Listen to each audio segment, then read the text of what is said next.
You're watching CHCO-TV's gavel-to-gavel coverage of the September 3rd, 2024 regular council meeting for the town of St. Andrews. I'm Vicki Hogarth. And I'm Florence Mitchell.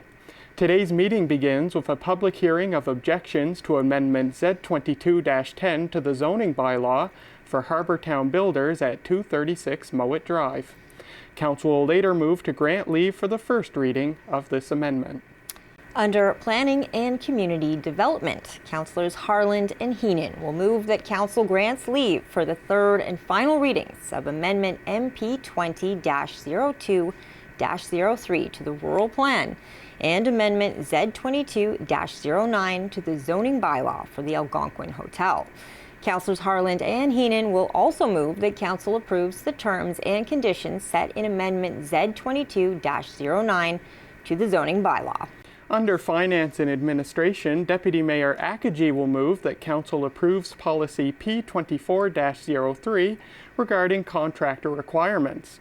Under Public Works and Public Safety, Councillors Bennett and Neal will open a discussion on garbage pickup issues in Shamcook. Under Economic Development, Business and Culture, Councillors Hurdle and Weir will move that Council sets the date of Monday, October 7th at 6:30 p.m. for a public hearing of objections to Bylaw 24-03, regulating the licensing of peddlers, buskers, and transient traders. Councillors Hurdle and Weir will also move that Council sets a date of Tuesday, October 1st at 6:30 p.m. for a public hearing of objections to Heritage Conservation Bylaw 24-04. Councillors Hurdle and Weir will provide an update on the courthouse painting and a change in project scope. Finally, the councillors will move that Council approves a 3-year economic development agreement to start an economic development agency between the town of St. Andrews, Municipal District of St. Stephen, and the Municipality of Eastern Charlotte. Now let's join Council at the W.C. O'Neill Arena Complex Council Chambers. All right, Council, let's call to order the 240903 public hearing of objections meeting to Amendment Z22-10 to the zoning bylaw Z22-01 of the town of St. Andrews. Here we are Tuesday, September 3rd, 6:30 p.m. at the W.C. O'Neill Arena Complex Chambers. This meeting is also being streamed through Zoom and Facebook. If anyone would like to submit anything, Council will be reading all communication right up to this process is complete one way or another. So please feel free to email pnopper@townofstandrews.ca. Let's jump right into the recording of attendance. I note that all members of council are in attendance as we have 2 councillors joining us virtually. And I do want to recognize that we are on the unceded traditional territory of the Beskotomo people. Approval of the agenda. This first meeting is just related to the hearing of objections. So I'll be looking for a mover to accept the agenda is presented. I've got Councillor Bennett, seconded by Councillor Hurdle. Any changes to this agenda? I'll call the question then. All in favor of approving this agenda, please signify by saying aye. Aye. Any opposed? Seeing none, that has been carried. Disclosure of conflict of interest, any this evening? If anyone has anything that occurs throughout the course of the meeting, please let me know. There's no presentations, as we've received one regarding this before, a public presentation. So we are into the bulk and the purpose of this meeting, which is the hearing of objections. And once again, that is Amendment Z22-10 to the zoning bylaw Z22-01, PIDs 15025083, 01326214, and 01325406. Otherwise known as 236 Mowat Drive, Harbortown Builders, and it's PCD 240702. We will first say, Mr. Nopper, is there anyone online that wishes to speak this evening? No, Your Worship. Perfect. And I know that we've got communication from a couple of the neighbors previously, as well as Harbortown Builders themselves have submitted revised plans. Correct. So all of council has had that circulated to them. So at this particular time, I will open the floor to anyone who wishes to speak. Just I ask that you come up to the mic and state your address, just of where you live. We will keep everyone under 10 minutes, just under the respect of time, so everyone has an opportunity to speak. But the microphone is open for anyone that wishes to come forward.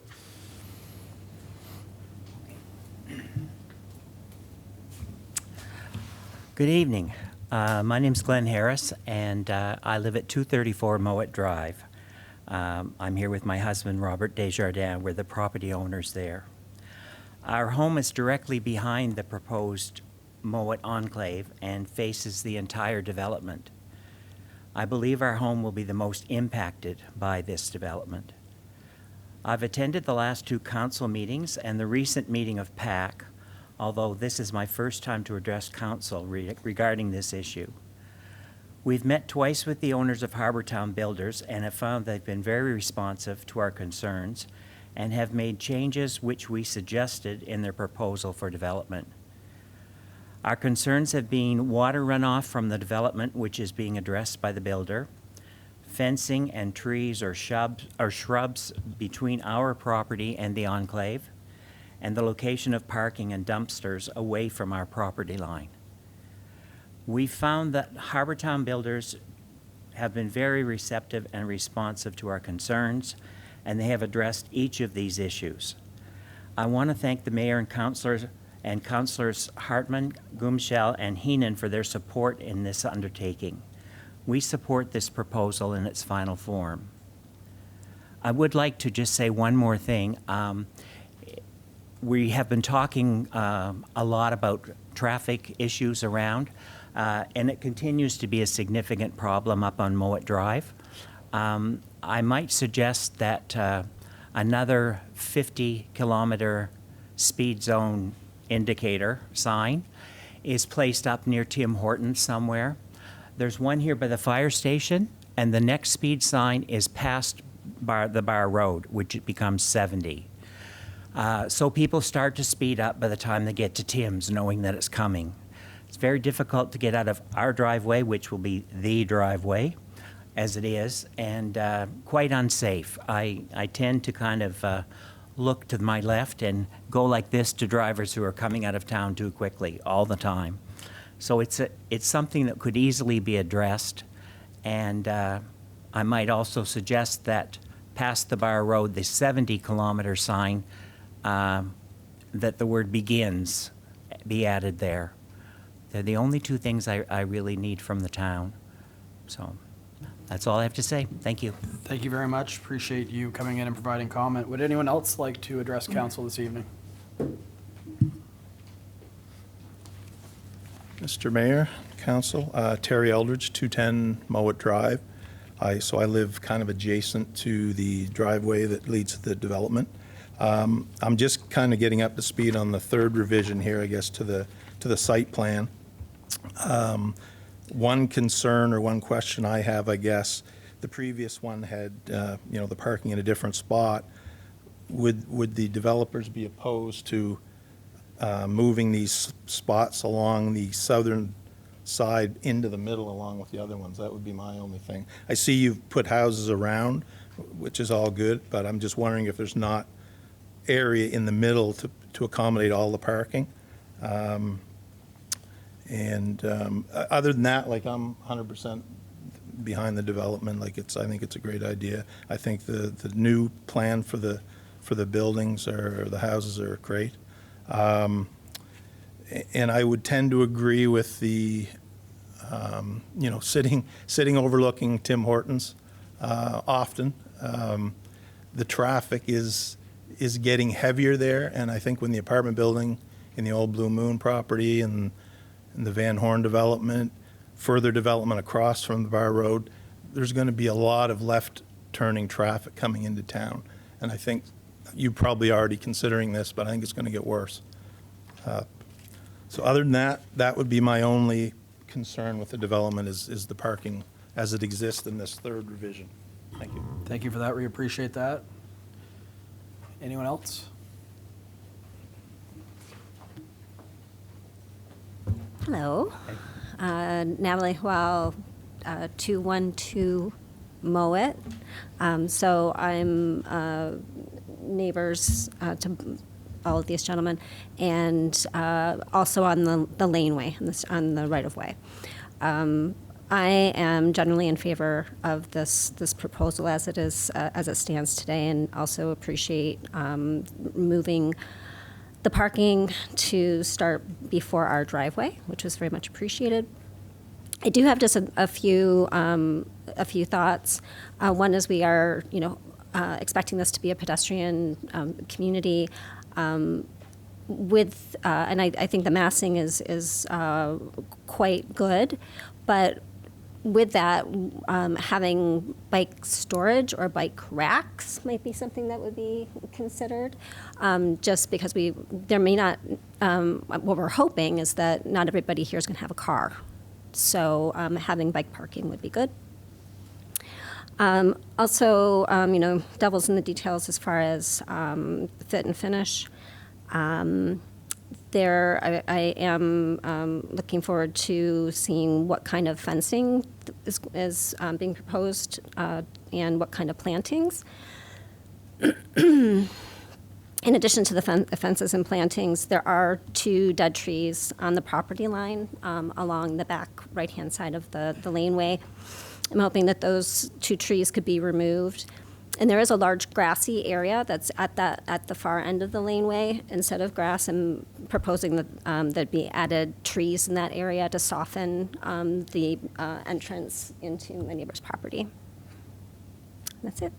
Thank you. Thank you very much. Appreciate that. Any other member of the public? Do one last call. Any other member of the public? All right. Well, I will say that for the speakers tonight, and maybe I shouldn't say this, but I've been around a lot of developments, and I've never seen neighbors respond the way you have, and it's actually a breath of fresh air. Sometimes people will come and say they support a project and give us 28 reasons why it can't happen, but your feedback tonight was genuine, and I can tell by the way that you speak that you actually feel like there is a compromise here to make it work in your neighborhood. And I just want to say in my 8 years on council, I don't know if I've ever seen that. So kudos to you all. Council will take that under advisement. I've wrote it down, but Mr. Knopper will capture that all. And council will discuss that as we go through this process. So thank you all for taking the time to come in this evening. It is greatly appreciated. So council, with that, I will be looking for a motion to adjourn at 6:41 p.m. Could I have a motion? I've got Councillor Heenan, seconded by Deputy Mayor Akaji. All in favor of adjourning, please signify by saying aye. This meeting is adjourned.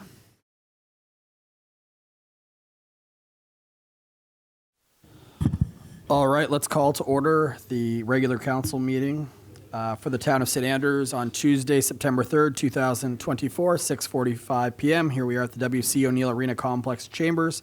This meeting will also be streamed through Zoom and Facebook. If anyone has any questions pertaining to tonight's topics and agenda, please email pnopper@townofstandrews.ca, and he'll be sure to add that at question period at the end of this meeting.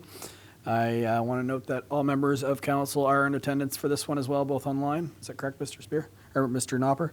All right, thank you, council. And I do want to recognize once again that we are on the unceded traditional territory of the Beskotomo people.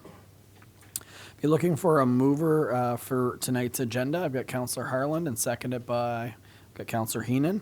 Any changes to this evening's agenda? Seeing none, all in favor of this agenda, please signify by saying aye. That's everybody. That has been carried. Any conflict of interest this evening? Okay, seeing none, if anything pops up again, please let me know. We have no presentations, which is rare for a regular meeting, so we will jump right into the minutes from the previous meeting. I'll be looking to adopt the minutes of the 24/08/06 regular council meeting, Tuesday, August 6, 2024 at 6:30 p.m. Could I have a mover for those minutes? I've got Councillor Heenan and seconded by Councillor Hurdle. Any discussion or changes to those minutes? Okay, call the question. All in favor of adopting those minutes, please signify by saying aye. That's everybody. Those minutes have been adopted. We're jumping into communications. Over to you, Mr. Spear.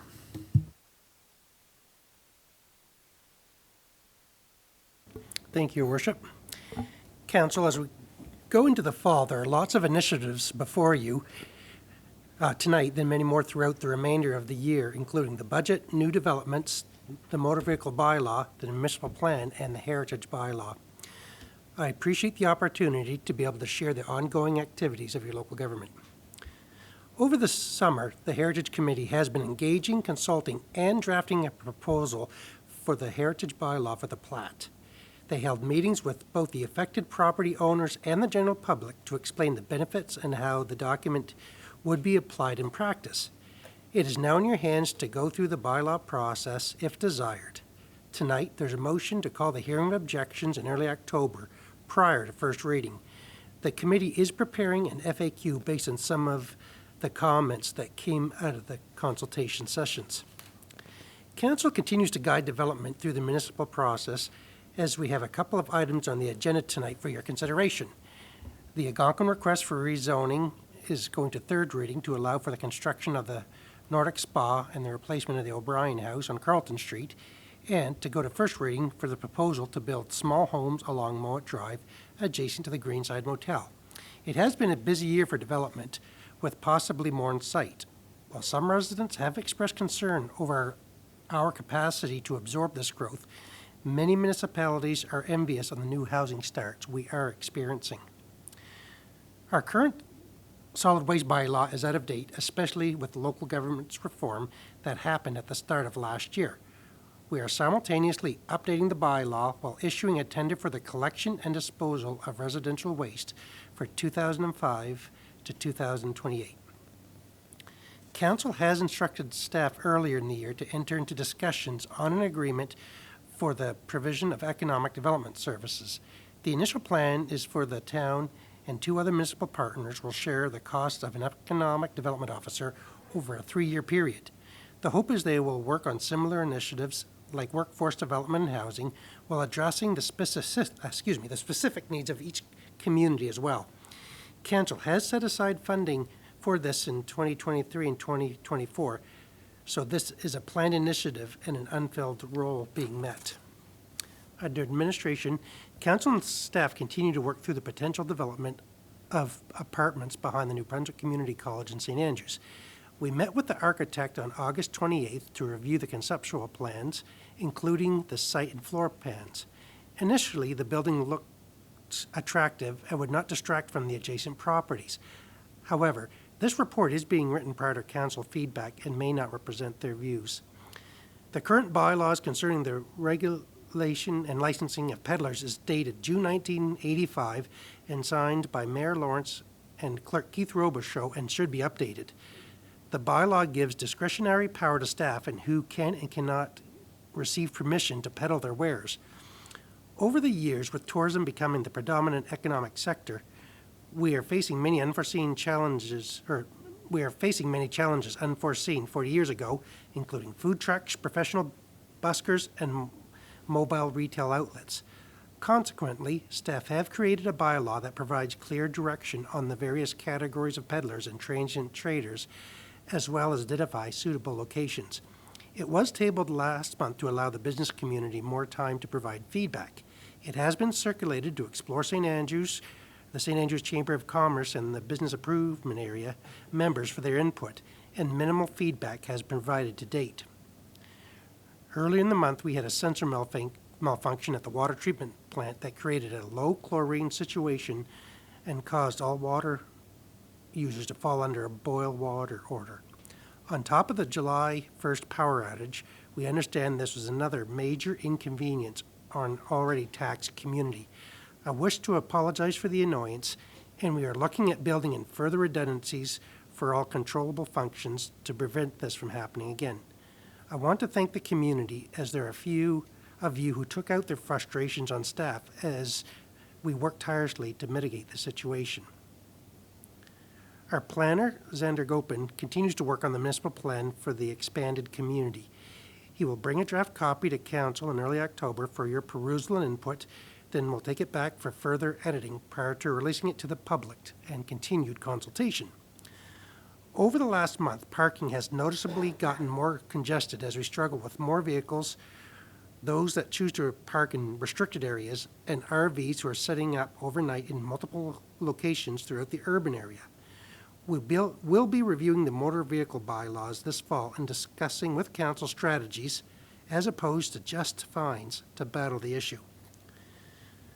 Under services, the 200th anniversary of Chestnut Hall, currently home to the Ross Memorial Museum, was celebrated on August 24th with MP John Williamson, Minister Kathy Baucus and Deputy Mayor Akaji performing greetings and congratulations on behalf of the 3 levels of government.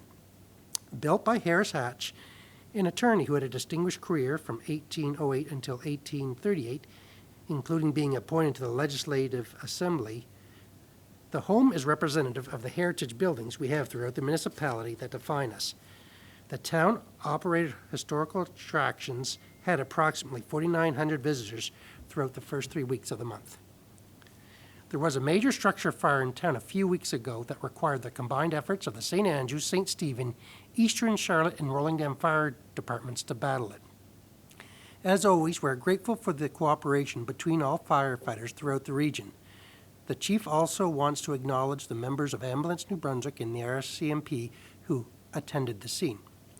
I want to thank the members of our department who continued their Level 1 training over the summer, working towards their certification. Both the arena and the youth center hosted youth camps throughout the summer. Both were well attended, as the arena activities were day-long, while SIAC hosted half-day camps. The recreation manager hosted New Brunswick Day activities during the August long weekend, with a couple hundred people attending children activities and entertainment. We hope to grow this in future years. The Recreation Master Plan Consultant has met with staff to lay out the timeline for completion. We also formed a steering committee with staff, plus Councillors Blanchard and Gumashell, assisting them in the early stages. As the plan starts to take form, they will hold a meeting with the whole of Council. In conclusion, despite the summer months coming to a conclusion, there are still many activities taking place in September. On the 7th, we'll be holding our inaugural Trail Fest to celebrate the Van Horn Trail with musicians and organized walks. The 3rd annual Oktoberfest, now including Burger Week, will take place September 18th and 2nd. I'd also like to remind everybody that the Conservation Council will be putting on a workshop on wildfire preparedness tomorrow at 6 p.m. here at the arena. Then on September 30th, we plan to hold a solemn remembrance of National Day for Truth and Reconciliation, which traditionally is organized by our Deputy Mayor. Once plans are finalized, we will communicate them to the public. Respectfully submitted, Chris Beer, Chief Administrative Officer. Thank you, Mr. Spear. Appreciate that. I also note that Andrew Lord submitted a report as Assistant Treasurer. Anything you want to highlight from a financial perspective? As he notes, Your Worship, we are certainly above budget with the winter months being less severe than we'd hoped, and then some of our capital projects being down. We'll be looking at this through the fall, and there's an anticipation of a surplus this year, which will go into reserves for future projects. Most of that's a fake surplus, as we already have it spent for future projects, right? So appreciate that. Any questions for Mr. Spear, Council? Okay, not seeing. Oh, go ahead. Or any of the reports, yeah, absolutely. Yep, by all means, Councilor Arlen. Thank you, and thank you, Mr. Spear, for your report and for town staff for their monthly reports. I know it's another task that they are required to do, and I appreciate receiving the information. I had a question for Mr. Knopper. With respect to the security camera rebates, can you give us an update in terms of how many rebates have been provided so far? Yep, so through your worship, through the first review of them, we had 18 submissions that approximately getting close to $2,000. I know that several others have come in, and I'm going to be going through them this week looking at approvals, but we're looking at potentially almost half the money spent within a month. Great, that's great. And most people are buying multiple cameras, not just one single camera, so it's nice to see that the funds are being well spent. And excellent. Some people are buying more above the rebate, so that's also nice to see. Wonderful. Great question. Can I have an... You can. We're going to be here all night together either way. There we go. This one's for, with regard to the recreation master plan. Do we have an idea of when we can expect a final report or a draft report, or? Well, the final report is aimed for early in the year, possibly a draft in December. Oh, so they really? think they can do it that fast. Oh, great. We have a lot of the information that would typically take them time already put together through our recreation manager, so that helps speeds things up. We'll be talking to them shortly about consultation and getting information from the public on what they'd like to see, and then moving from there. Wonderful, thanks. Thank you. Any other member of council? Okay, be looking for a motion to accept the staff reports as presented. Councillor Heenan, seconded by Councillor Hurdle. Any discussion? All in favor of accepting, please signify by saying aye. That's everybody. Those have been accepted. We're going to jump right into the motions for this evening. So we're going to go to Planning and Community Development Committee, and the first motions are actually under Councillor Heenan. Thank you, Your Worship and Council. PCD 240501. Amendments MP 20-02-03 to the Secondary Municipal Plan MP 20-02 and Z22-09 to Zoning Bylaw Z22-01 for PIDs 151647180, 01324284, and 742039 in B Limited, third and final reading. The background is the town of St. Andrews has received a secondary municipal plan and zoning bylaw amendment request for PIDs 15164718013, 24284, and 742039 in B Limited, the Algonquin Resort. The applicant is seeking to move from the tourism commercial zone to integrated development zone to carry out special purpose development on two different areas of land. The proposed plans would not fit with the tourist commercial zone and would not conform with the height and massing requirements of the secondary municipal plan. The following is the bylaw process to follow.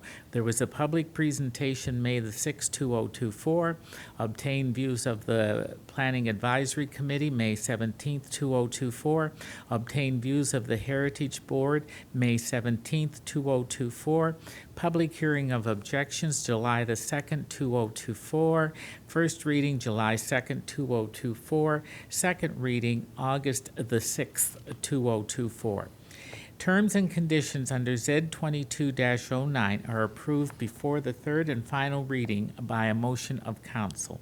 The action, Your Worship and Council, is that the Council of the Town of St. Andrews grants leave for the third and final reading to Amendment MP 20-02-03 to the Secondary Municipal Plan MP 20-02 for PIDs 151647180, 01324284 and 742039 in B Limited Algonquin Hotel. And Your Worship, I also move this. Perfect. I'll be looking for a seconder. Councillor Gumashell, thank you. Any discussion on this one? Okay, I will call the question. All in favor of going to the third and final reading, please signify by saying aye. Aye, Your Worship. Any opposed? Seeing none, so I will read it by title. This is bylaw number MP 20-02-03, a bylaw to amend bylaw number 20-02, being the secondary municipal plan bylaw for the town of St. Andrews, read the third time on September 3rd, 2024. Next one. Thank you, Your Worship. The next is that the Council of the Town of St. Andrews approves the terms and conditions by resolution as identified in Schedule C1 under the Amendment Z22-09 to the Town of St. Andrews zoning bylaw Z22-01. Your Worship, I move this. Thanks again. A seconder as well. I've got Deputy Mayor Akaji on that one. Any discussion on the terms and conditions? Seeing none, all in favor of this motion, please signify by saying aye. Any opposed? Seeing none, that has been carried. Next motion.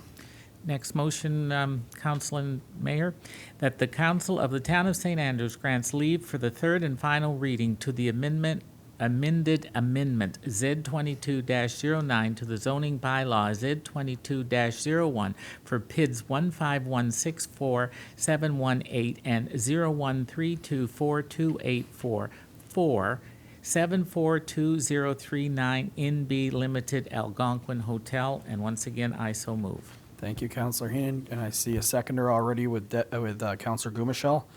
Discussion? All in favor of going to this third and final reading, please signify by saying aye. Any opposed? Seeing none, that is carried. So I will read it once again by title. This is bylaw number bylaw number Z22-09, a bylaw to amend bylaws number Z22-01, being the zoning bylaw for the town of St. Andrews. This has been read the third time, once again, on the third day of September of 2024, and that wraps up a 4-month public process. So thank you, council. We will jump ahead to the next motion, and give me a moment. I think it's Councillor Harlan. Yes. Thank you, Mayor Henderson. So this reference number is PCD 240702. Amendment Z22-10 to the zoning bylaw Z22-01. PIDs 15025083, 01326214, and 01325406 at 236 Mowat Drive, Harbortown Builders, first and second reading. The Town of St. Andrews has received a rezoning request for PIDs 15025083, 01326214, and 01325406 for 236 Mowat Drive from Harbortown Builders. They are looking to create a small subdivision of 2-story homes. The bylaw process has been as follows. Public presentation August 6, 2024. Views of the Planning Advisory Committee August 21st, 2024. Public hearing of objections September 3rd, 2024. First reading, second reading, third and final reading. If the council is satisfied with the views of the Planning Advisory Committee and the information from the public hearing of objections, council can move to the first and second readings. Council can still make changes to the amendment bylaw up to the third and final reading and add terms and conditions. Pardon me. So the motion is as follows, that the Council of the Town of St. Andrews grants leave for the first reading to Amendment Z22-10 to the zoning bylaw Z22-01 for PIDs 150 pardon me. For PIDs 15025083, 01326214, and 01325406, 236 Mowat Drive, Harbortown Builders, and I so move. Thank you. And a seconder, he's quick tonight, I'll tell you. Councillor Gummichel, discussion on this one. Again, we did get some feedback from the public this evening, but we can add that in if that's the way you desire. Staff will take that back and come back with a recommendation, as well as talking, obviously, to the developer. Any other comments or questions? Councillor Heenan. Yes, Your Worship and Council. I'm just reading the motion, and it grants leave for the first reading. Down here and up at the top, it says for first and second readings. So there has to be, would there have to not be an amendment to that? No, because it's the motion. The background we don't need to amend, but the motion is actually what we're actually adopting. Okay. So through your worship, just to note, the reason why that changed was staff discussed it and thought bringing forward just one motion where you guys can talk about any terms and conditions. That way we could change it, bring it forward for second reading. So that's, I just didn't change the top Thank you. title. Thank you. Okay. Anyone else? Okay, I'll call the question. All in favor of going to first reading, please signify by saying aye. That is everybody. That has been carried. So we are going to first reading. This is bylaw number Z22-10, a bylaw to amend bylaw number Z22-01, being the zoning bylaw for the town of St. Andrews, is now read the first time, the third day of September 2024. All right, that will wrap up our planning and community development. I don't know, Mr. Henderson, if you have to stick around for the heritage one, or you're good to go? I don't count. I guess over to staff. Do you feel any? I don't really. I guess have you kept up to date on the heritage file? Is the first question. Feel free to stay then. You must really love it here, eh? First council meeting for you, eh? All right, let's jump ahead to Finance and Administration Committee, Deputy Mayor Akaji. Yeah, there's the first one there for you. Thank you, Your Worship. FA 240930. And policy, the subject is policy P-24-03, contractor requirements for the town of St. Andrews. So the background is this. Staff are presenting the council with a recommendation to approve policy P-24-03, contractor requirements for the town of St. Andrews as it relates to certifications and insurance. To ensure proper processes are followed, staff would like to implement this policy to ensure contractors for the town are providing up-to-date copies of WorkSafe certification and certificates of insurance for minimum liability of $2 million, Canadian $2 million. So contractors providing this information before the start of any project with the town will ensure that the company meets the standards of the town and province of New Brunswick. So the motion is this, that the council of the town of St. Andrews approves policy P-24-03, contractor requirements for the town of St. Andrews. And I so move, your worship. Thank you. A seconder on this one, we got Councillor Bennett. So this is on the table now. Quick question just on the way that this reads is, I work for a company that has over 3 employees, but if you have under 3, 1 or 2 employees, are you required to have a WorkSafe New Brunswick registration certification? You're not required, your worship, but it's highly recommended. It's probably the cheapest LTD insurance you'll ever get for anyone that's disabled. And to remember from the town's perspective, we have to insure people that are insured through our weekly, and an accident happens to them, it shows up on our experience, will increase the rates moving forward for our own town. So it's in the best interest of the taxpayers that every employer should carry this, or subcontractor for the town. So I just want to clarify, if you're a company of 1 or 2 employees, then in order to work with the town of St. Andrews, you will be required to go to WorkSafe New Brunswick to get a registration certification. So just making sure, just for clarity on that one. Councilor Michelle. Sorry, I was away. This one, I didn't get a chance to review. I'm wondering what it costs roughly for a contractor to have $2 million liability insurance. Does anybody know? You know, staff? It depends what industry they're in, to be perfectly honest. But you're probably talking $1,500 to $4,000 just for a liability, if not cheaper.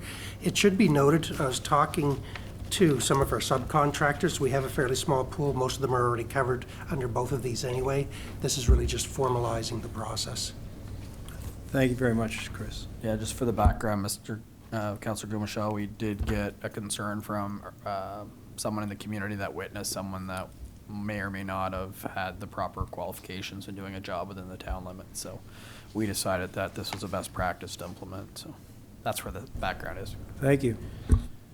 Your worship, just to add something to this, is that for any of our large projects like road work and that has always been a requirement of major undertakings. It's just when we have kind of one-of projects first that come in and out in a day or two that we haven't been seeking this, but we thought we better put it in place just to, again, for the previous reasons. Councilor Ware.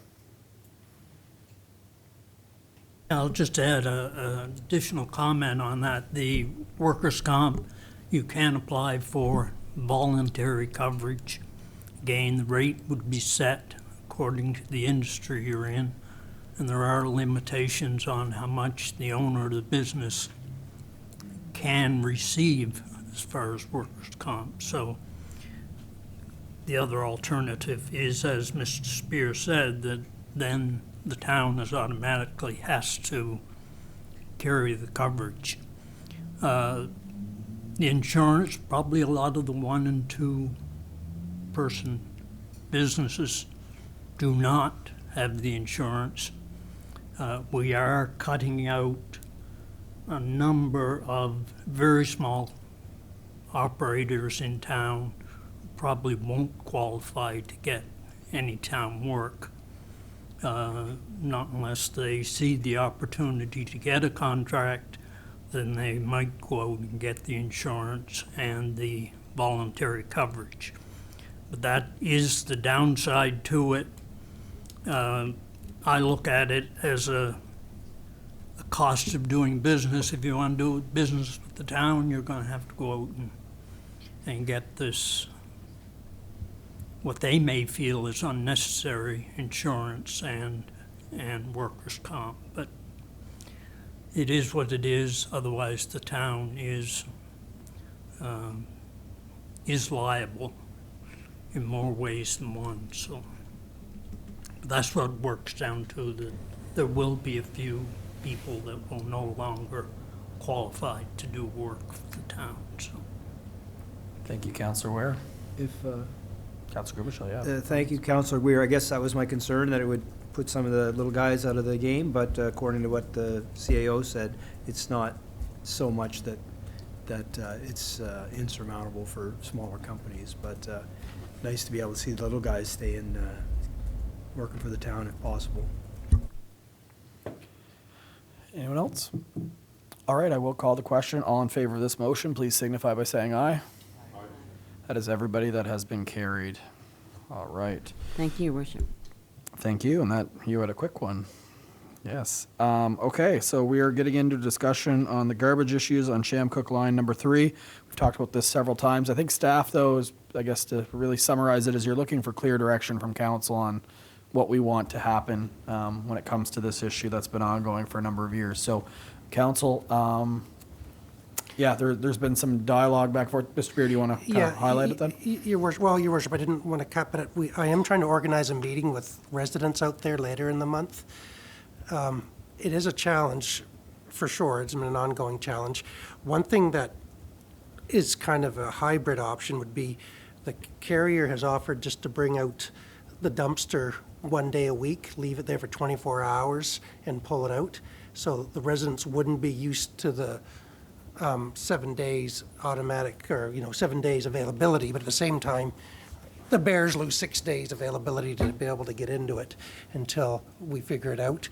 We have been, just so you're aware, in the latest tender that went out, we're asking that these bins be latchable, I think was the word I used, for animal control purposes. So that has to be part of the new contract coming into next year. So if, I guess that's my thoughts right now. If you can give me a month before council talks about it, we'll get a little more feedback from them, from the residents, and then we can have a more complete report to you.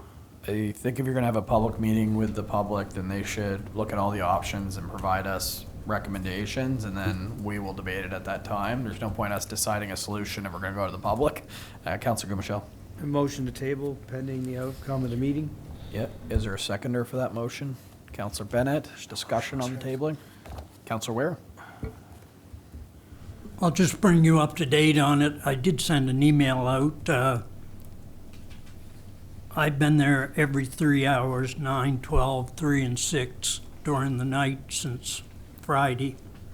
To date, I've seen 1 raccoon, and I think probably raccoons are causing as much, if not more, of the mess than bears are. Bear season opened yesterday morning at daybreak. So I think the issue has been resolved for the fall until freeze up, which time the bears will go into hibernation. The raccoons, I guess, do similar. And but I will look after it. It's looked after for this fall, and how we deal with it in the future will depend on whether we get they call them bear-proof dumpsters. They're actually bear-resistant. They're not proof. And there's issues with those too, but at least it gives us the winter to deal with it. And like I said, I will deal with the problem this fall. Councillor Harland. Thank you, Mayor Henderson. So just to clarify, though, Councillor Weir, although you say you've dealt with the problem, Mr. Spear, you're still going to meet with residents?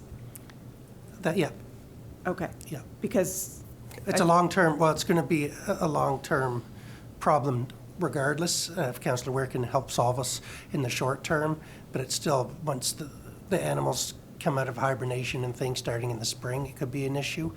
And there might be other things that we can do, so we have to look at all the options moving forward. Okay, So we have a short-term solution, now we're looking for a long-term solution.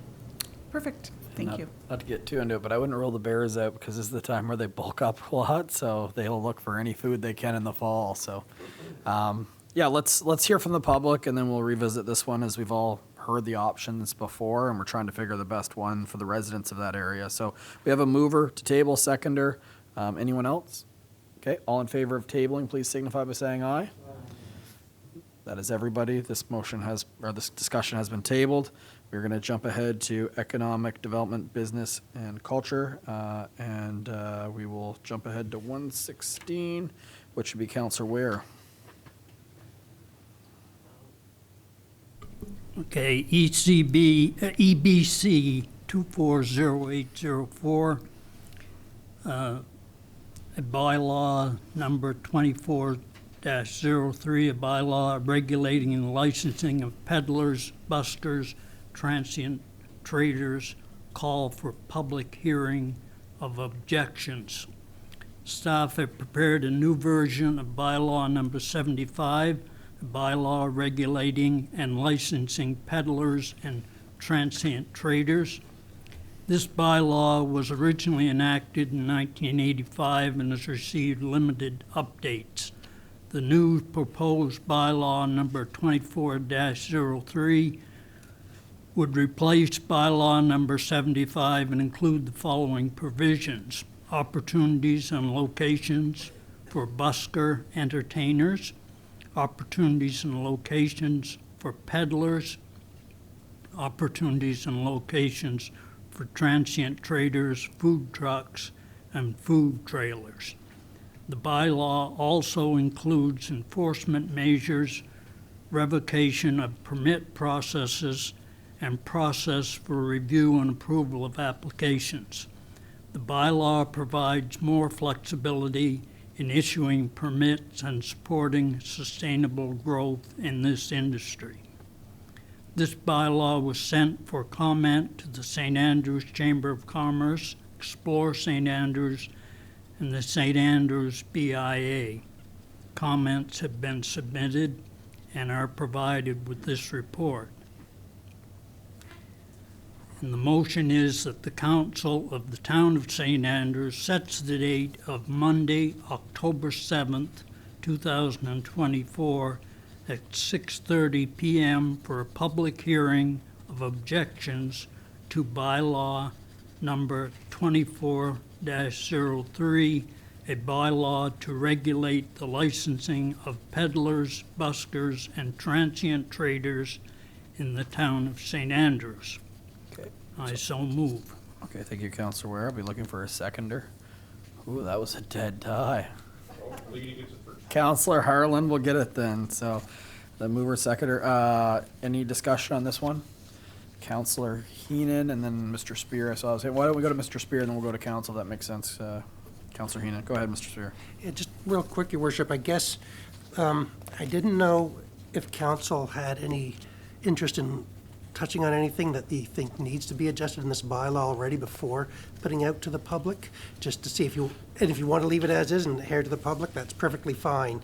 But after you table it, there was some discussion back and forth, and we want to make sure that at least the rough draft that you want to propose to the public meets your expectations. If you want to work it out a little bit and before we move to hearing of objections, we can. I just want to bring that up. Thank you, Mr. Spear. On that note, I guess if I'm reading this bylaw correctly, for under food trucks, it would allow 3 food trucks per location, meaning that we could have 3 downtown, 3 at the point, and 3 at the arena. Is that the way I read that? Through your worship, we would only issue 3 permits maximum, so it would be 3 permits, could be here, could be there.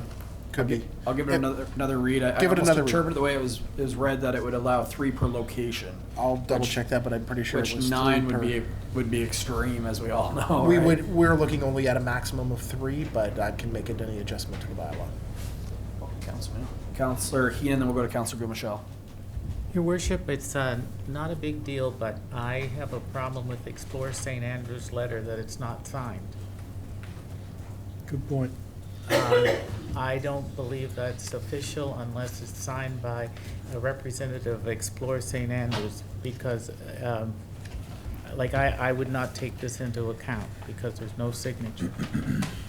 Thank Okay, you. Duly noted. It was emailed in, was it? Yeah, it was through their email, but yes, duly noted for sure. Councillor Gumichelle. Thank you, Worship. Just one quick question. I'm not completely clear on how the 3 food trucks would be chosen. Would it be by RFP or would it be by lottery? How we determine if we had more than 3 applicants, which 3 would be chosen? I believe it was first come, first serve, is that correct? And, but there would be a scope to make sure that it was I think staff will be looking for a different offering than what's available within the community. So There's like an equivalent of a non-competition clause, if you will, Your Worship, where, so fish and chips truck wouldn't probably be chosen to serve in the community. And through Your Worship, the permits are only valid for 6 weeks, so not to say that other food trucks still won't have an opportunity to come in. There is an opportunity to renew if so desired, but if we have other applications that want to come in and set up shop, we would give those consideration. If council wants us to look at other ways of how you want us to RFP or select food trucks, again, 6-week permit is what we're offering. I think that's what a hearing of objections is good for, so the public can give us input on what they would like to see, as well as potentially talking with the fees more specifically. I'd like to hear some input from the public. Councillor Harlan. Thank you. I'm wondering about why we would have food trucks in the downtown in Market Square, except for special events. I understand we have requests for special events and they come to Market Square, those food trucks come to Market Square, but I thought we were talking about sort of expanding the reach and having one here potentially in this parking lot, down at the Point, maybe, I don't know, down by the Blockhouse or somewhere, but to get it outside of the downtown core. Well, so Councillor, I guess one thing, and yes, we did have that discussion, but it wasn't ever really formally edited, I guess, or requested to be amended by council. But do remember that most of the people, or a lot of the people in town are in the downtown when they're looking for establishments. So, and the competition's down there, so if they're, as most places don't have reservations, if people are going from shop to shop, they'll probably just go out of town. But if you had an area in the downtown where people could walk up to a food truck, we have Sheriff Andrews' house has more picnic tables. We're going to be putting in a tent next year. There is an advantage to having it downtown. I'm not saying we have to go that way. I'm just saying there is an advantage from a end user perspective of having it down there. Councillor Heenan. Yes, Your Worship and Council, I am total agreement with Councillor Harland. I don't believe that the food truck belongs in Market Square, only on special occasions.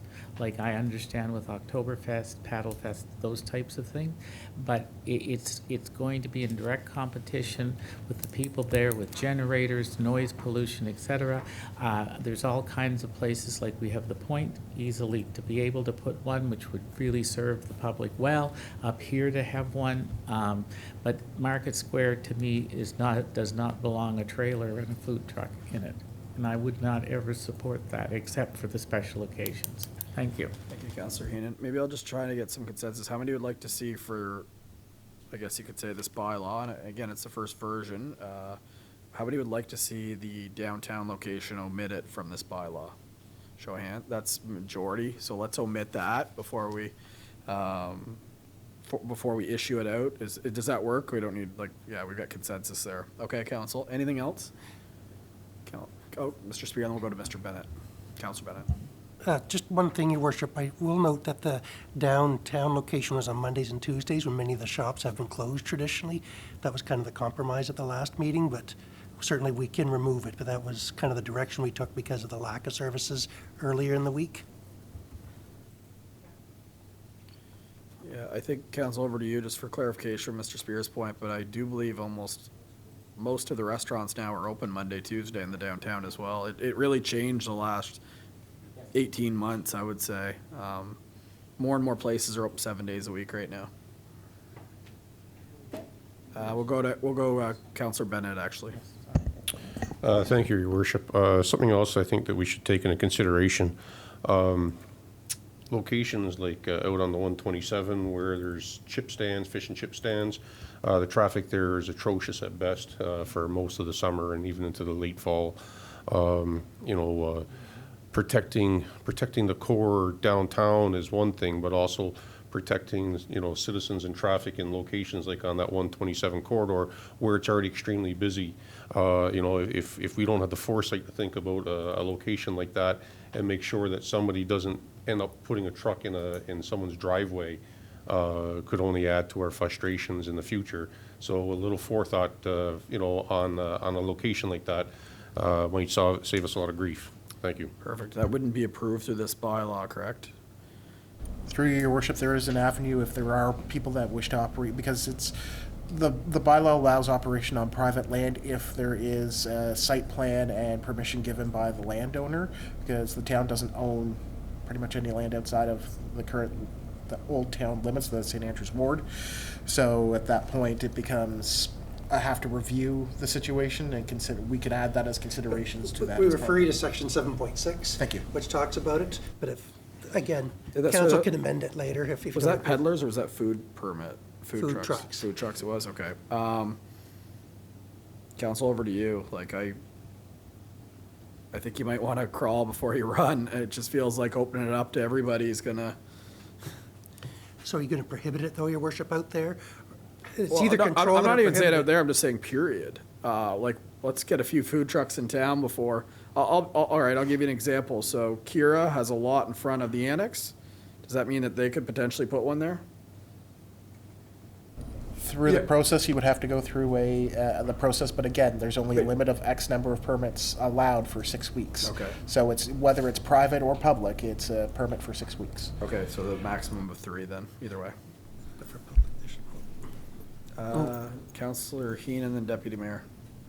Thank you. Just one point I'd like to bring forward is the fact that we have concentrated as a council of keeping our folks that are in town employed. And the thing is, I'm not against at all competition. I'm just saying that if we can keep people in our restaurants working full-time, and now with our new apartment buildings and things, we will have a far better staff. I think it's better than sending money outside the town, meaning that a lot of food trucks come in and the money just exits. So that's one of the reasons I wouldn't like to have it in Market Square. One of the strong reasons, and the other, of course, is the look. Yeah, so Market Square has been removed, though, just for point of clarity. Deputy Mayor Akaji.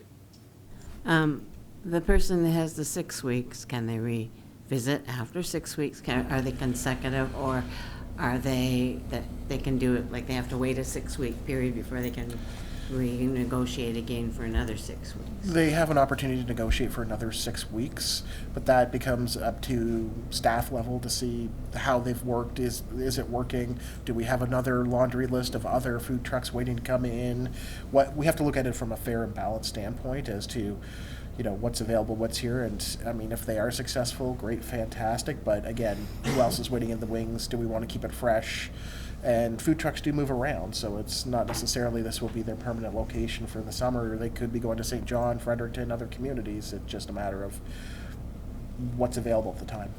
Thank you very much. I'm just wondering about Councillor Heenan said about the local establishments. If this food truck is allowed to be there, let's say 18 weeks in a row, then it really is a competition for them. So I'm just wondering. Thank you very much for clarifying. Thank you, Deputy Mayor. Councillor Kumashel. Appreciate all the hard work on this. Visiting other communities, I think the way a lot of communities do food trucks is they put out an RFP and then allow that food truck to plug into rather than running generators. So you set up by lamppost, wherever, you plug in, and in that RFP, maybe there's garbage removal, I don't know, but I think it's for like a more of a seasonal thing, and then that's a potential cash generator in tax revenue for the town. Whoever wants to pay the most to set up their spot for the season is kind of how I envisioned it. But I do like the carousel idea, but I think it's probably more realistic to be thinking per season, 3 food trucks per year or per season, or anyhow, that's my 2 cents, how they do it in other spots. Thank you. Yeah, it's good feedback, just because you can picture at the point, in order to run it, be on a generator, and as you enjoying the beach there, the hum of a generator the whole time. It's something worth considering, picking locations that do have power and making it part of an RF. That's a great suggestion. Councillor Hurtle and Councillor Harlan. Thank you, Worship. I just don't see anything as it pertains to the size of the food truck in the bylaw, and there are some that are very large, and I'm not thinking that our town would be appropriate for the semi-size ones. Thank you. Councillor Harlan. Thank you. So 2 comments just to follow up on Councillor Gumachel's point. Is there any chance to incorporate both an RFP model and a request for a 6-week license? And the reason I ask that is I know that there are food trucks that do move around. So Fredericton, some of the food trucks from Fredericton, for example, they just went to Graham and Ann Island and have a couple of weekends booked on Graham and Ann Island throughout the season. What that does, they're quite well known, the food trucks, and it generates buzz around them going to be there. I think there's real value in that model. I also understand what Councillor Gumachel is talking about, particularly at a place like the Point. I think that there's value in that. And my last point is, Mr. Spear, you asked us for feedback on the fee schedule, or Paul, or Mr. Nopper did? Somebody did? Okay, Mr. Nopper. The fees that you are recommending, are those sort of standard fees that other municipalities would be charging? I don't have a context for it. Through your worship, yes. So I based a lot of the concepts as to what was around what other bylaws are. Not to say that some comments that have sort of come back verbally are, is the food truck license expensive enough to in comparison to tax-paying businesses and brick and mortar? So maybe that's something we have to reconsider is looking at those ones. When it comes to like the peddlers and the buskers, you're trying to create that entertainment without hurting the busker or the peddler within that. So those were very reasonable. The food truck one varied dramatically depending on what you want, where you wanted, prime locations. So it really comes down to feel. Right now this was a baseline to see what the public would say and come back with. I've heard feedback that it should be $500. I've heard feedback it should be $2,000. So it's a matter of what's reasonable.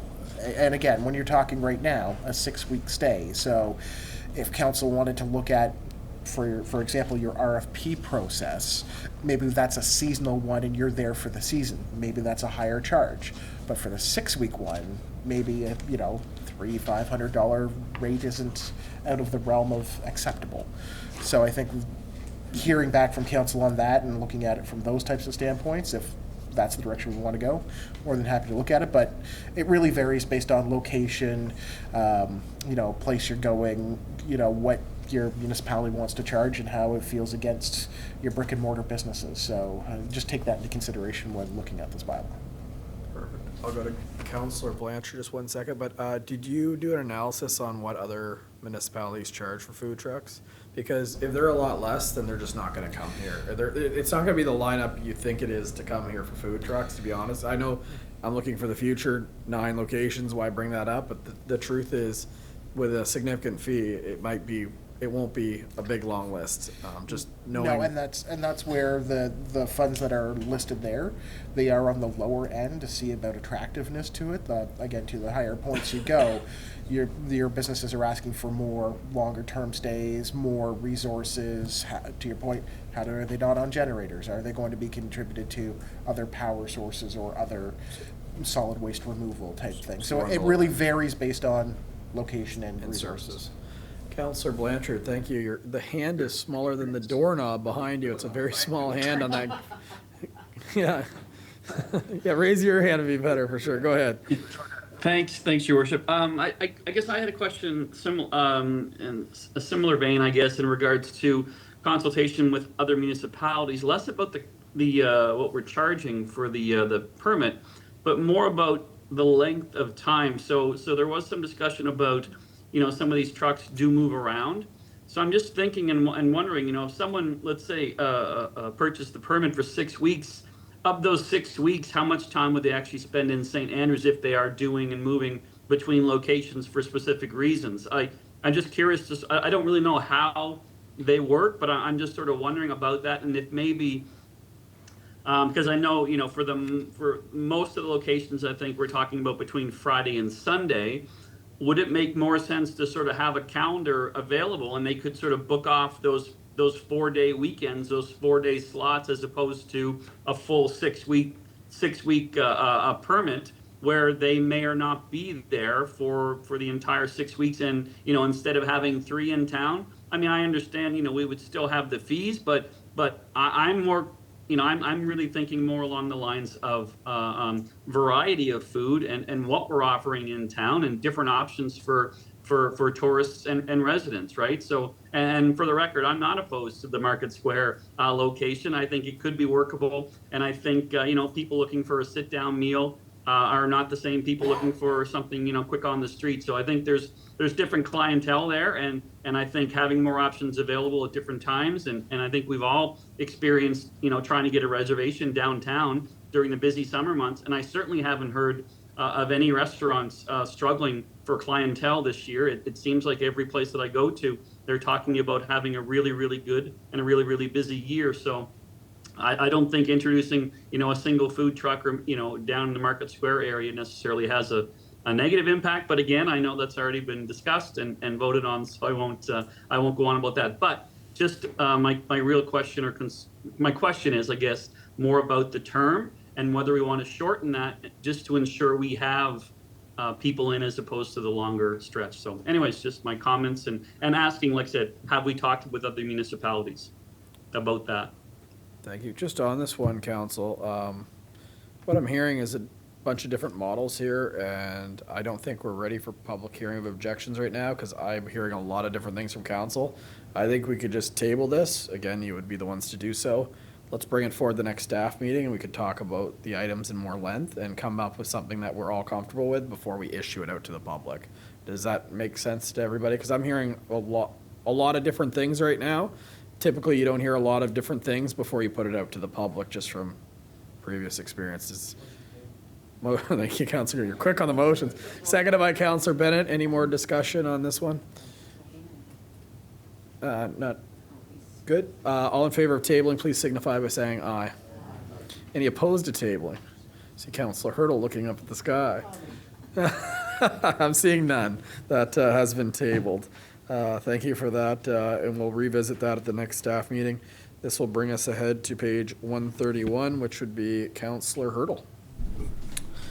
Thank you, Your Worship. This is in reference EBC 240902.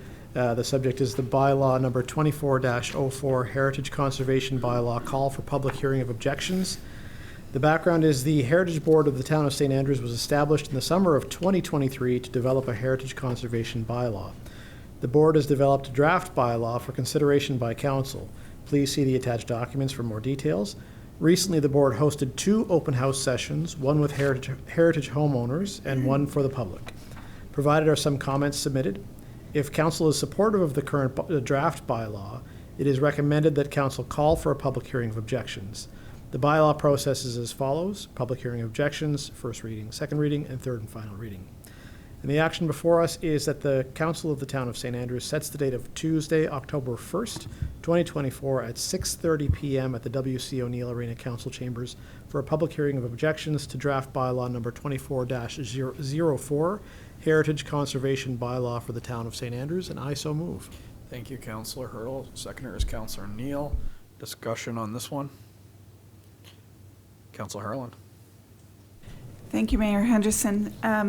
So my question to staff, just for clarification for the public. If this bylaw were to be passed and put in place, in order for council to make any further amendments to the bylaw, we would have to go through a process that includes a hearing of objections and 3 readings, correct? So this is to clarify one of the residents who wrote in, Mr. Crichton, who was concerned about a foot in the door and that further restrictions and amendments could take place without public scrutiny. So that is not possible. I think it's really important for the public to understand that our process is very clear and very transparent, in my opinion, and that that's not possible.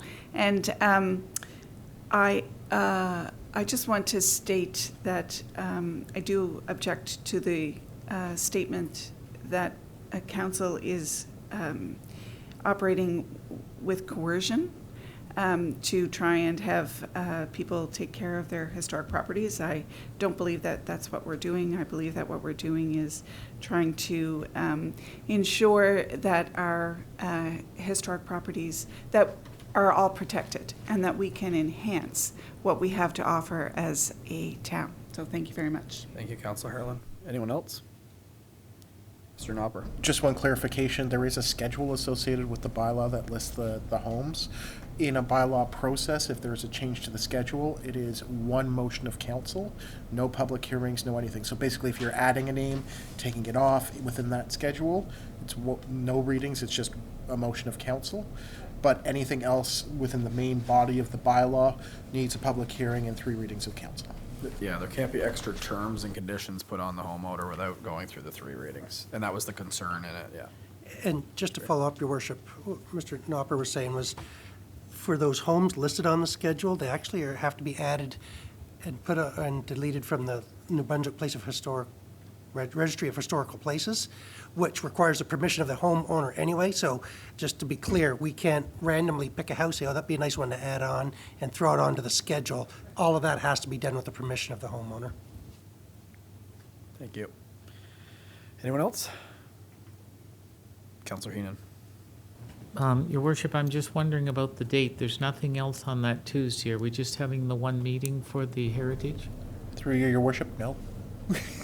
No, you guys will be having anticipating another budget meeting that night where you'll have presentations from local groups and organizations on community assistance grants. So what you're hearing is lots of excitement. I just didn't have it in. Thank you. Thanks.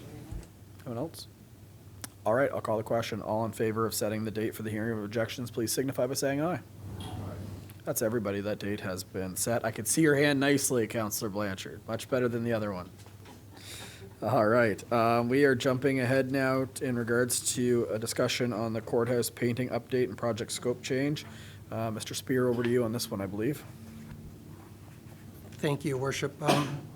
So as you know, the staff had budgeted and council had approved a painting project for about $100,000 of town's contribution, plus monies from other levels of government, which was just to do the painting on the outside of the courthouse, outside only. But we ran into some issues, one of them being that prior to us getting the courthouse, it had been painted with lead paint. So now there's regulations surrounding that on the proper disposal and stuff. So the budget came in at $312,000. So we talking to the consultant, they said, what do you want to do? I said, well, forget about it. So, but we are they are going to be talking to John LaRue, who I think many of you know. He's a historical architect, and there might be alternative ways of doing the work. So we're still working with Heritage Standing, Dr. Tom Morrison, just to see if something more can be done, because the work definitely has to be done at some point. But we're looking at that. The change of scope comes like this, is that we've, after a recent windstorm in the spring or summer, we went out to the courthouse lawn and the grass was full of asphalt shingles, and we didn't realize you can't really see the roof because the pitch is so low. So the Public Works got on a ladder and went and had a look, and the roof is in very bad shape. And so Mr. Knopper was talking to one of our funding partners who would agree to a change in scope. I think it's 40%? 40%. So we're just asking that it's going to come under our budget, but we'd like to be able to replace the roof this fall, just to make sure that there's no structural damage and it's still needed work. Then we'll try to figure out about the envelope of the building in the future. The painting itself, while needed, isn't in that bad of a shape. It's not a structural thing yet, and so it might even be a couple of years. We got to come up with a plan, then apply for money. There is money for heritage properties, but it takes some time to get that all approved. So we're just looking for a scope change for this fall to get that completed, where it's kind of within the CAO's budget. Just, that's already been approved and it's below. We just wanted to get your verbal okay. We don't need it through motion to repair the roof this fall. Within the $50,000 range is the maximum. Okay. Council, I think we can all agree that having a solid roof is much more important on a heritage building than necessarily the paint job. So you're looking for a consensus from council? Is that what you're looking for? Council, does anyone is opposed to that? The other thing is probably when we discuss the painting next time, we'll have a proposal to know what Civic Trust is thinking as well for the future of the building, although some of you did attend the presentation. Councilor Bennett, I saw you reach for it, actually. Thank you, Your Worship. And I'm all about fixing the roof. I think that's critical. But I actually went down and took a look, and around the columns, around the doors, and around the steps, there's a few spots where paint is missing altogether in a few locations. I don't think it's something that a little bit of maintenance and a gallon of paint couldn't fix a lot of those sins there and protect it for the winter, at least until we get it dealt with, so it doesn't get any worse than it already is.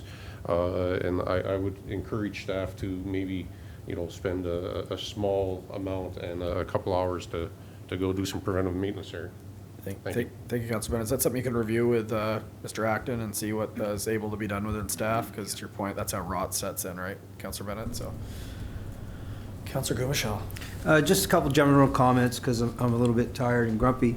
But I was on the previous council when we took over the courthouse, and we did that in good faith. And I don't remember what we got, $50,000 a year for 4 years to take care of it.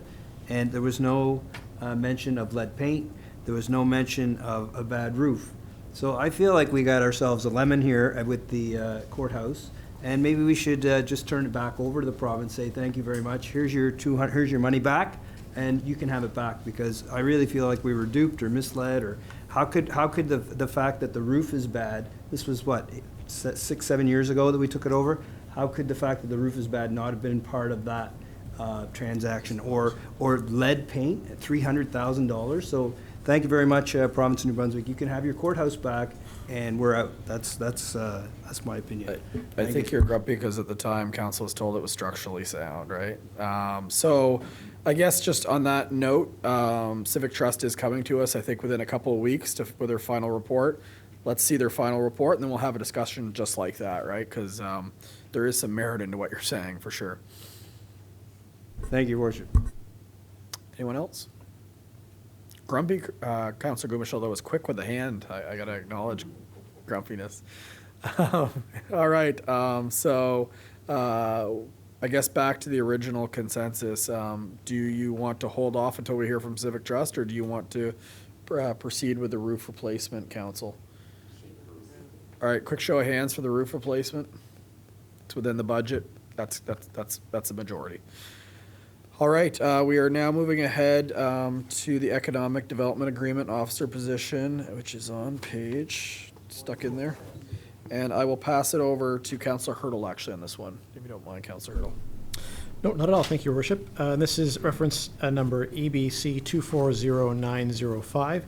The subject is Economic Development Agreement and Officer Position. The background is the town of St. Andrews has been working with the communities of St. Stephen and Eastern Charlotte on the creation of a joint economic development agency. The goal of this agency is to work strategically with the three communities to help bolster and build on joint economic strategies that will benefit the region. Please see the attached agreement for more details. The agreement will be for a 3-year term, and the Economic Development Officer will report to a board consistent with the three CAOs of the represented communities. It is anticipated the position will start in 2025. The goal is to get all three communities to partner in the agreement and start the hiring process for the Economic Development Officer. And the motion before us is that the Council of the Town of St. Andrews approves the 3-year economic development agreement to start an economic development agency between the Town of St. Andrews, Municipal District of St. Stephen, and the Municipality of Eastern Charlotte, and I so move. Thank you. A seconder for that one. Deputy Mayor Akaji was very quick. Okay, council, just before we vote on this, in order for this to go through, all 3 municipalities would have to sign on. If one does not, it doesn't go ahead, just to be clear. Just because we approve this motion doesn't mean this is happening. So over to you for comment, questions. Councillor Heenan.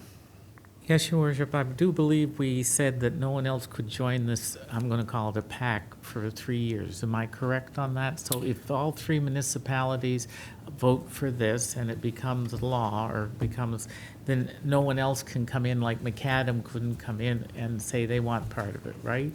Was it a 3-year? I thought it was 2, but it might be 3. Was it 3? It was 3. Yeah. Better memory than me. But 3-year yes, agreement? it was, so the Yes. individual could get their feet under them and Yes. get used to working with 3 municipalities. Yes. You know, I just wanted to make sure. I'm sure that'll be a conversation if it goes well for the future, for sure. Yes. But yes, for the short term, I guess you could say, or Yeah. medium term, I guess Thank you could say you. 3 years is, it'll be Thank just you. us. Counselor, we'll go Counselor Hurdle and then Counselor Ware. Thank you, Your Worship. I guess this is a great initiative and definitely enough to bring attention to our area, and I think a unified community is definitely the one that has the loudest voice, and I think that's important. My only concern relate to sort of would it come to a report card or a service level agreement. I know it's a bit of a chicken and the egg debate. You know, it's hard to determine what this can accomplish until it's established to determine what it can accomplish.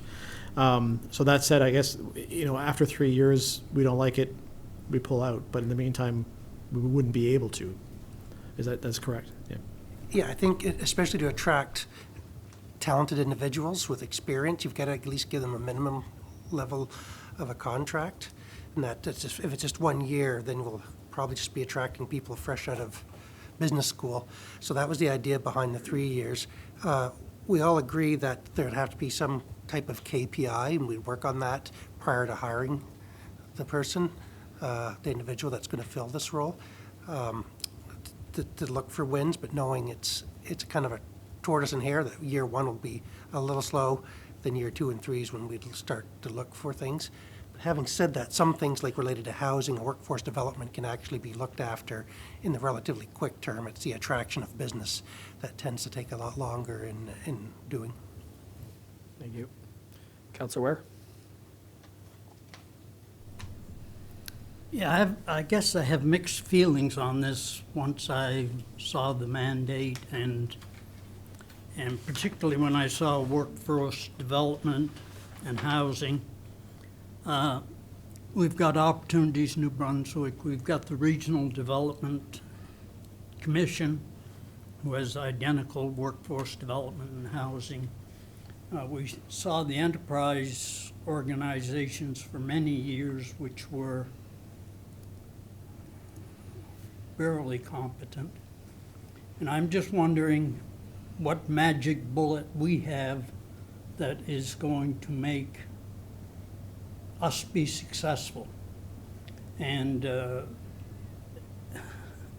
there's nobody anymore dedicated to economic development than myself. But at the same time, I've seen so many organizations come and go, and KPIs are very important. Hard to do the KPIs until you dig into it, but at the same token, I think that's why many of these have failed. And I think at this point in time, the Regional Service Commission is failing because there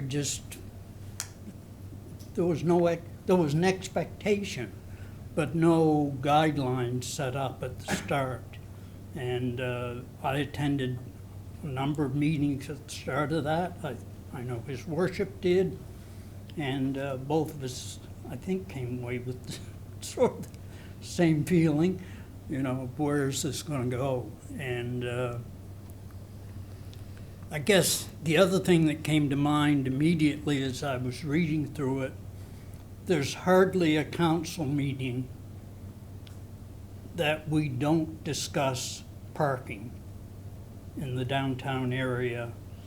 We talk about business incentive grants, we talk about. Now we're talking about a development agency. But yet before any of those things are going to work, we have to solve the parking problem. So would the money be better spent hiring an expert in the field of parking development? I'm sure there's people that have that qualification. Until we solve the parking problem, I don't think we're going to solve any major undertakings in the downtown area, because every meeting it's parking, and it's a problem we never deal with. We just circle the wagons and we never tackle it head on. So, you know, I strongly believe in economic development. I believe the right individual, and there are not a lot of right individuals. Enterprise system in New Brunswick showed that. They may have had one or two that were stars. The rest were, I don't know what the word I could politely use, but they didn't accomplish what they were set out to do. And we've got the Service Commission right here next door that's supposed to be looking after this for us. I just wonder if we're just jumping on the bandwagon and we're going to do economic development. It's a pretty easy thing to say, an extremely difficult thing to do. Requires somebody with boundless energy and tremendous enthusiasm. And yet we still got the parking problem, you know, and I don't know how we deal with it all. You know, those are my comments. Certainly not going to affect me in my lifetime. I'm approaching those past the golden years. I'm pretty sure you told us you're not a senior, though. Didn't you say that? Well, I'm not a senior. There you go. I don't. My definition of a senior is different from most. But anyway, that's my thoughts on it. I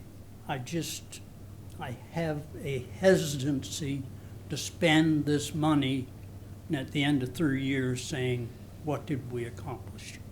And I don't know if the other two have signed on yet or not, so. From my understanding is not as of yet, but I can't really speak to where they're at in the process. I got Councillor Harlan, but Mr. Spears, yours in relation. Yeah, just want to respond to Councillor Weir. I agree with everything you say. I guess the only hope is those other agencies were out of the reach of council. There were provincial agencies or other independent boards. This one will directly report through the CAOs, which directly report to you. And so the hope is that by giving them more hands-on direction is the hope. You may be right in 3 years. We say, well, that maybe wasn't the best decision, but we think we've identified early in your mandate that economic development was an important strategy for the town. We've gotten the housing, and that'd be nice to bring in different types of jobs and things in the area. As you mentioned, as a big supporter of the port through your professional life, and now through helping them provide more projects, it's something that could potentially help down there too. So I guess it's just to see that now is the time, in my mind anyway, to grab this by the horns and see if we can move this along and move kind of that next step in the community, which, you know, is, to no surprise, is becoming more of a retirement community. It'd be nice to be able to bring in some jobs and stuff that will attract the young families. You bring in jobs, then you'll lower the average age of the community. Mr. Chair, Councillor Harlan. Thank you, Mayor Henderson. And I would agree that although we have other departments, agencies who are responsible for economic development, their scope is large, and I feel like we are a tiny pin on the map for them. What I like about this is that it is more focused, or it has the potential to be more focused on our specific needs. And I think if there's going to be success, there's potential for success with this model. And I recognize that this position will report to the 3 CAOs, and I know that you report to us as a council. But I do wonder, if I read the document correctly, it looks like the Economic Development Officer only meets with us as a council on a once yearly basis. Is that correct? That's what's kind of in there for now. I think that was a councils of the whole, that the expectation would be quarterly, possibly, to meet and talk with you, like the equivalent of a staff report. But again, as pointed out earlier, you're probably not going to see a lot of, in the first year especially, a lot of, you can give an activity report without mentioning a lot of wins, if you will. But it's very possible for large initiatives that the individual would come in and present to council. Right, okay. So I guess that's the one piece that I feel is important, is that we as a council have an opportunity to have some direct voice with the directions that are being taken. I recognize that we can do it through you, but I think given the amount of the importance of this particular position, I would like to see that strengthened a little bit in terms of the opportunities to meet with the individual councils. I also like the fact that the 3, if I read it correctly again, if the 3 councils will have an opportunity to meet collectively as well. And I think there's some tremendous value in that also. Thank you. Anyone else? Councillor Bennett. Thank you, Your Worship and Council. Again, and thank you, Councillor Weir and Councillor Harlan and everybody else who spoke on this. I do think a lot about what you said there, Councillor Weir, and I certainly appreciate your opinion and your expertise, from many years of being in the business. It's kind of hard for me to kind of comprehend this. Like, the mayor has already reported to us that the RSC is looking for some pretty significant increases in their budget this year, which means that we'll have an increase in our taxes for sure, or a reduction in services, which I don't think that anybody's got a stomach for. The RSC is mandated for economic development, just like they were mandated to do, rural transportation. We've now got a St. Andrews solution for rural transportation, and I guess looks like it's pretty close to having a St. Andrews solution for economic development. However, it's hard to think about where the money's going to come from if the RSC is looking for significant increases in their budget. I do think that they're going to need to start ponying up and doing some activities for what they're mandated for. And if so, then are we going to be double charged? If we sign into a 3-year contract for this position, and then the RSC decides that they're really going to start putting some effort and focus into this, well, the province has already said that we're mandated and we had to pay our share, whatever that is, our 1/7 share, whatever, the RSC. So that's kind of a hard pill to swallow. Not only that, like, I'm not sure what kind of development we really have a stomach for here in St. Andrews. We just finished talking about parking. We have a shortage on housing, hence why we spent $500,000, to create housing in this area.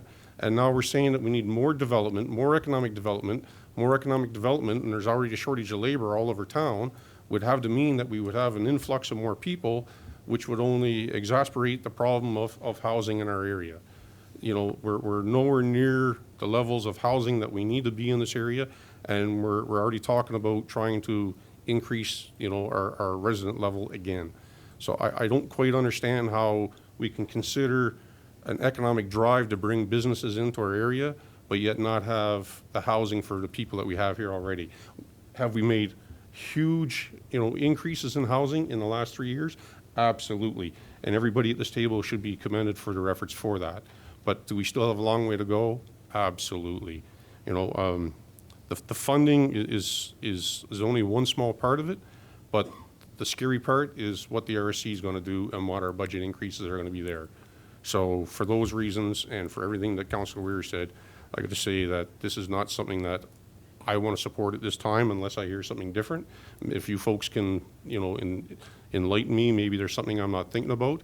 But Eastern Charlotte has already passed on this. They've already tabled this motion once. They are going to bring it back to the table in the fall, but they couldn't come to a conclusion on it. They were deadlocked. So it might be a dead issue already. Thank you. Thank you, Councilor Bennett. Just on the RSC, once the budget's been approved to be released, Hollis Bartlett has agreed to come into council and actually present the budget to us. So that's going to be a good opportunity for all of council to dive into some of your questions and concerns about that. Yeah, but point taken. I will say that economic development, one of the primary functions, I'm assuming, because it isn't up and going, will be actually the development of housing for the workforce. I think that will fall under it. And to your point, it's they used to say chicken and egg. Do you build it and then the housing comes? No, we now know that you need the housing to build it the other way. So that'll be a mandate. And then your point on municipal funding is fair. I have no problem going on to say that all the housing solutions that we have within the community has been done on the back of private developers, and the municipality and the other levels of government have not done anything at all, barely, for this community to help the housing crisis that we're in. We saw that with the accelerator program, where the entire region was left off, millions of dollars going towards housing, and this region was completely left off the map. We can get into opportunities in New Brunswick. I've not seen opportunities in New Brunswick come and provide any housing for this community, right? So to have someone that is actually living that day to day to try to battle, it is a bit of chicken and egg. So, and I do hear you on the Regional Service Commission, and we will get into that for sure. I will say parking as well. I think at budget time, there'll be two different options. I know one for sure that'll be presented to council, but I think we'll have two parking options. One was one we kind of know about that isn't moving ahead. The other one is a new idea from staff. So we will have some housing solutions. Just to be clear, it's not a parking garage. But we're going to have more conversations about that as well. Councillor Heenan. Yes, Your Worship. I'm going to say that this person or candidate we're setting up for failure if he or she has to answer to 3 councils. There's no way that person's going to be able to answer to 3 councils and to keep 3 councils happy. And I totally agree that the CAOs are the persons that need to be the contact. I have no problem in this person giving an update to council via the CAO. But I'll tell you, if they're going to answer to 3 councils, they're not going to get a thing done. They need to be put in charge of economic development, and that's what they're going to do, not have meetings. Like, this is too much. I have worked for people where I've worked on 2 sides of the game, and it doesn't work. And I will never support anything that has to answer to 3 councils. It's going to answer to 3 towns, but not 3 councils. Thank you. Thank you, and that's why the CAOs are the individuals. And that's why the individual can't come to every council meeting, because they would literally, we have so many a month that we're talking about economic development. Imagine 3 municipalities. So you are right. There is, as someone who has a lot of meetings, sometimes it does impact productivity. All right. Anyone else? Councillor Ware? I'll keep it short since it's my second time. We keep talking housing. Early on my term, I brought up the concept of a community housing corporation. Or is this a backdoor way of getting into a community housing corporation, or should we just be right up front and call it a community housing corporation? If housing is going to be one of the main mandates of this organization, why not just call it that and let it be that? I don't.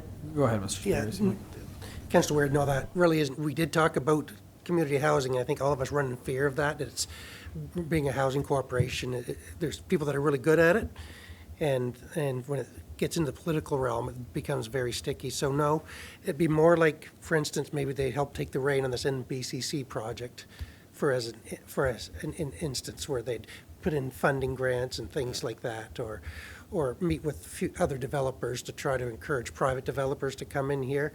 You know, that would be the type of thing. As far as us actually building our own, that's not the intent. I'm not saying within 2 years a person might say it might not be a bad idea for more affordable housing, but it's certainly only a minor concept that all three communities believe private developers are the best way to go, and there's even government grants available to private developers to keep things economical in order to keep it affordable.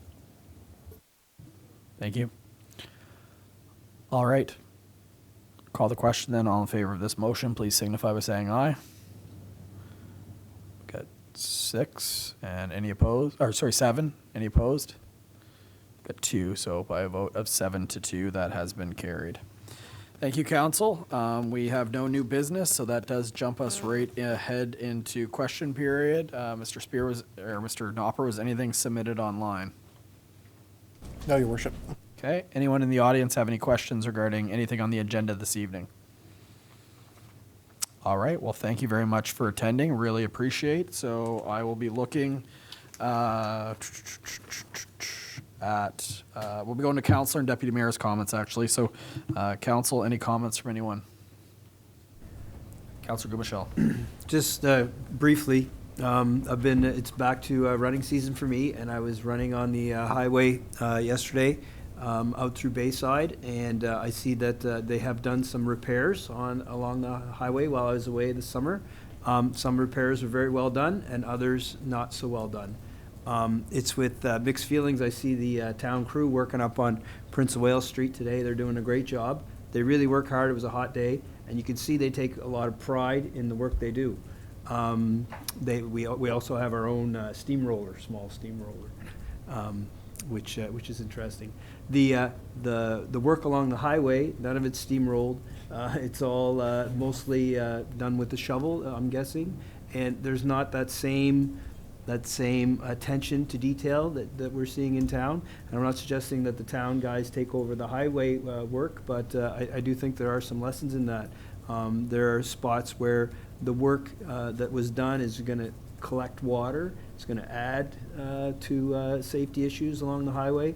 And there's also areas along the highway, like by the Purple House or the Lilac House, for example, where the road drops off more than a foot. So I really think that the speeds in Bayside should be reduced. I think maybe, even the significantly reduced, if not condemned. The roads are in deplorable condition, and without pointing any fingers, I think as a community, we need to speak to our provincial, in the upcoming election, we need to make sure that all candidates have a position on that road, and that road needs to be a priority for coming up to something that's acceptable very soon, because it's been since the Liberals were in last time around, there hasn't been any significant work done on the road in Bayside or in also out in Bocabec. So both those roads coming into town are substandard. Thank you. Like I was saying, I'm a big fan. Thank you.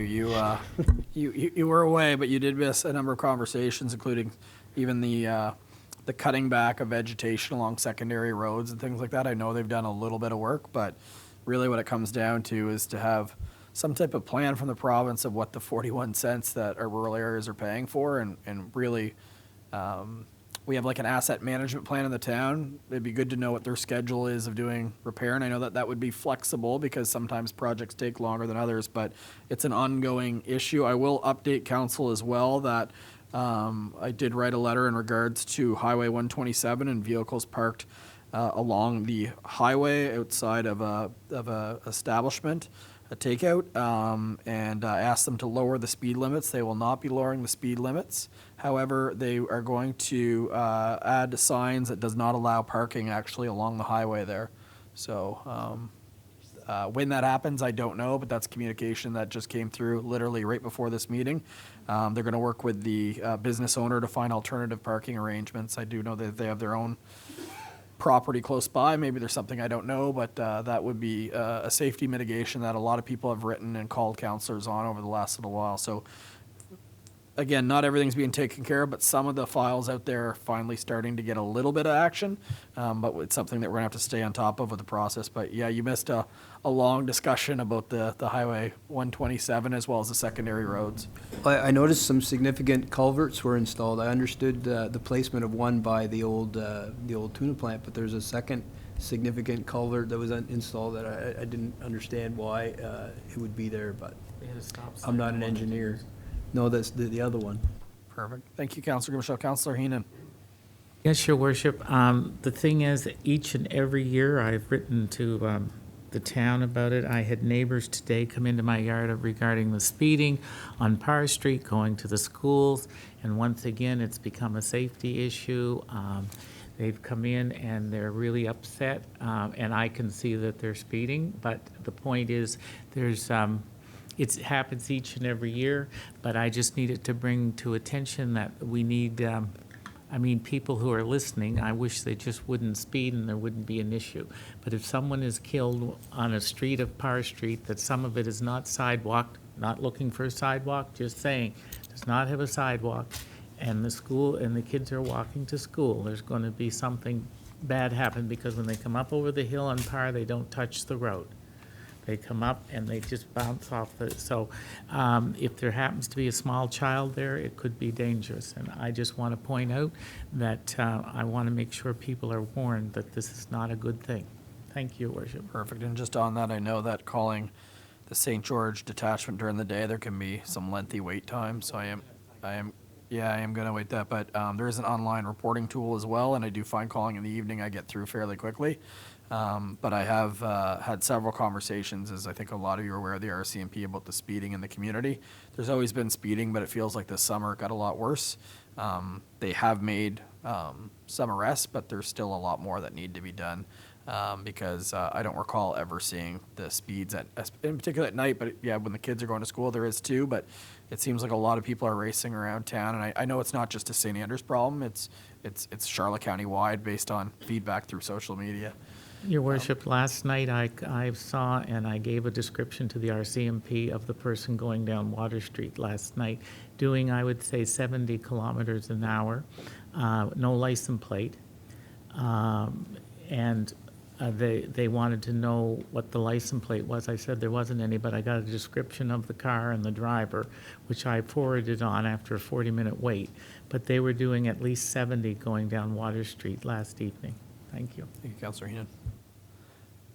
Go Councillor Well, then Deputy Mayor Akaji. Yeah, I'll keep my comments short, but Councillor Gumichel mentions 127.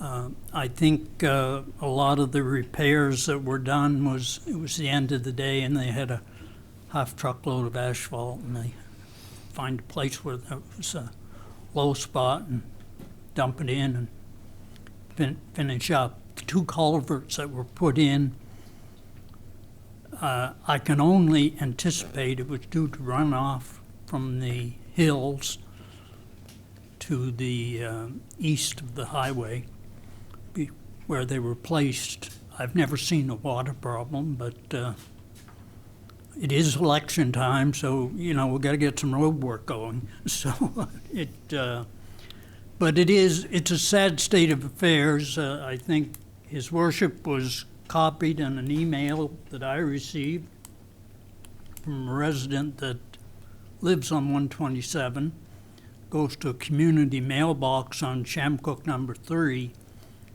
Extremely dangerous road to come out of because it's one of the few passing lanes just before you come out the road. So there's a slow vehicle, everybody's trying to pass. If you pull out, both lanes are full. And so I went down and had a look at it. Some of the trees have been there so long, they're at least 6 inches in diameter. Because I was going to run down with my chainsaw, and I said, I can do that in a half hour, but I might knock down some power lines at the same time. So, but I am going to go down with my chainsaw. I'm going to try to fix it for the lady so that she does feel safe coming out of her from her mailbox. But I don't think that's, that's ridiculous that a councillor has to go do that. There should be some liaison with the province. We pay 41 cents or whatever it is. We pay so much for the Regional Service Commission. We flow our concerns and comments through council with respect to the Regional Service Commission. We don't go there directly. And that's what we're doing now with the highways. I'm trying to liaise with the highways people to do some work. And there's one supervisor or engineer that just refuses to do any work on that highway. And that's it. And he has that power. So I don't know what the answer is, but it's extremely frustrating to live in a municipality. Our taxes have gone up a phenomenal amount of money, relatively speaking, and we're getting no more service. In fact, it seems as though we're getting less service when it comes to things like highways and all those things. Just very frustrating. Thank you, Councillor Ware. Deputy Mayor Akagi. Thank you, Worship and Council. First of all, I went to the 200th anniversary of Chestnut Hall. I'd like to thank the staff and who did it, as well as Norma Stewart, who did a lot of the organization, but she had help from her staff and she had help from her friends. I'd like to thank the council for going, everyone, and I'm sorry, Mr. Neal, that, Councillor Neal, that we got you the wrong time, but it was nice to see you there, though. Thank you very much, and thank you, Mayor, for letting me do that. I had a good time and good food. Today I went to NBCC because it started today. I heard you guys talking about their speeding and whatnot. They had a good welcoming ceremony today and a beginning of a new year, and I welcomed them on behalf of the town, but also to the unceded territory.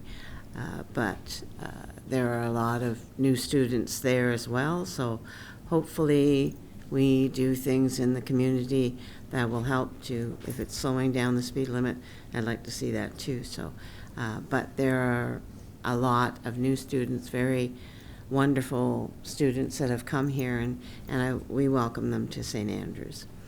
The other thing that's going on this month is the Indigenous Archbishop for the Anglican Church will be visiting around the September 14th. So he will be here and we'll be talking to the parish of the Anglican parish, but also will be in our town, so he will be here.